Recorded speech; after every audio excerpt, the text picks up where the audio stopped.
নতুন বাংলাদেশের জন্ম হলো, সেটি রক্ষা করতে হবে সবাইকে।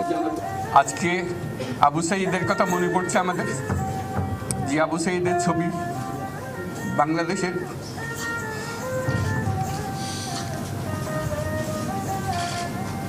প্রতিটি মানুষের মনে গেঁথে আছে, এটা কেউ বলতে পারবে না।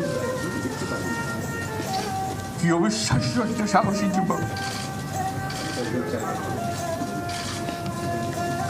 বন্দুকের সামনে দাঁড়িয়ে আছে, এবং তারপরে থেকে কোনো যুবক, কোনো যুবতী আর হার মানে নাই।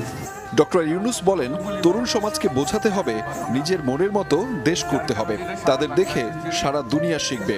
এ সময় তিনি উপদেশ দেন, পুরনো চিন্তা দিয়ে মুক্তি হবে না, কাজে লাগাতে হবে সৃজনশীলতা। এই স্বাধীনতাটা আমাদেরকে রক্ষা করতেই হবে, শুধু রক্ষা করা নয়, এই স্বাধীনতার সুফল প্রতিটি মানুষের ঘরে পৌঁছাতে হবে, তা না হলে স্বাধীনতার কোনো দাম নেই। মানুষ যেন জানে বাংলাদেশ স্বাধীন হওয়ার অর্থ হলো তার নিজের পরিবর্তন, ব্যক্তির পরিবর্তন, সুযোগের পরিবর্তন, তার ছেলে মেয়ের ভবিষ্যতের পরিবর্তন। বলেন, প্রত্যেকটি কাঠামো শিক্ষার্থীদের মাধ্যমেই সংস্কার করতে হবে, সরকারকে দেখে যেন সবার মন উৎফুল্ল হয়। এছাড়া আস্থাভাজন হতে হবে নতুন সরকারকে। আইন শৃঙ্খলা এখন আমাদের প্রথম কাজ, এই আইন শৃঙ্খলা ঠিক না হওয়া পর্যন্ত এটা আমরা অগ্রসর করার জন্য পদক্ষেপ নিতে পারবো না। আপনারা আমার উপরে আস্থা রেখে আমাকে জানিয়েছেন, ছাত্ররা আমাকে আহ্বান দিয়েছে, সেটাতে আমি সাড়া দিয়েছি।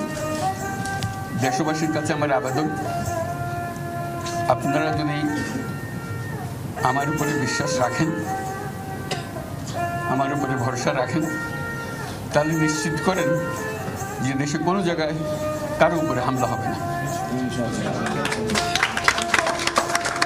ডক্টর ইউনূস বলেন, পুরো বাংলাদেশ একটি পরিবার, কিন্তু এখন সংখ্যালঘুদের উপর আক্রমণ হচ্ছে, এগুলো ষড়যন্ত্রের অংশ। প্রত্যেককে লক্ষ্য রাখতে হবে বিশৃঙ্খলা যেন না ঘটে। আমার প্রথম কথা হলো, আপনারা বিশৃঙ্খলা থেকে দেশকে রক্ষা করেন, আপনারা সহিংসতা থেকে দেশকে রক্ষা করেন, যাতে আমরা যা যা আমাদের ছাত্ররা আমাদেরকে পথ দেখায়, সেই পথে আমরা এগিয়ে যেতে পারি।